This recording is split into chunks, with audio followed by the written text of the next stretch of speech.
അതൊക്കെ ചോദിച്ചെന്താ പറയാ? ഒരു അക്ഷരം തരും, അക്ഷരത്തിൽ മാത്രം റിപ്ലൈ തരാം. അതാണ് ചലഞ്ച് എന്ന് പറയുന്നത്. അപ്പൊ അക്ഷരം ഏതാ വേണ്ടി? അപ്പോൾ ആ എന്നുള്ള അക്ഷരത്തിലാണ് ഇവർ മത്സരിക്കാൻ പോകുന്നത്. അപ്പോൾ നിങ്ങൾ റിപ്പീറ്റ് വരാൻ പാടില്ല.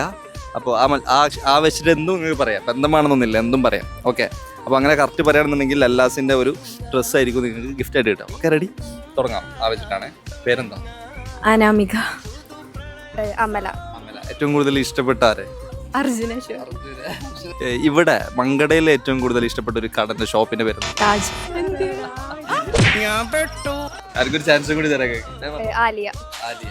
ഓക്കെ, ആലിയനെ ഇഷ്ടപ്പെടാൻ കാരണം എന്താ? അത് അറിയില്ല. ഇവിടുന്ന് മറ്റേ മഞ്ചേരിക്ക് എത്ര ദൂരം ഉണ്ട്?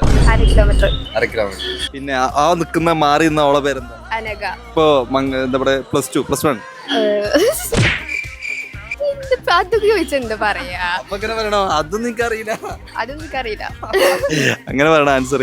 അപ്പൊ എനിക്ക് എന്തായാലും കുഴപ്പമില്ലാത്ത നല്ല രീതിയിൽ മത്സരിച്ചിട്ടുണ്ട്. അപ്പൊ രണ്ടാം കൂടി ഞാൻ ഒരു ഡ്രസ്സ് തരാൻ പോകുന്നത്. നിങ്ങൾ രണ്ടാം കൂടി തല്ലൂടരുത്. ഓക്കെ, പിടിച്ചോളൂ. ഇപ്പൊ ലല്ലാസിന്റെ പേജ് ഉണ്ടായി, ഫോളോ ചെയ്ത് വെക്കാം. ഇതേപോലത്തെ നല്ല ചലഞ്ചസ് ഗിഫ്റ്റ് ആയിട്ട് നമ്മൾ കൊണ്ടുപോകും. Okay, bye bye.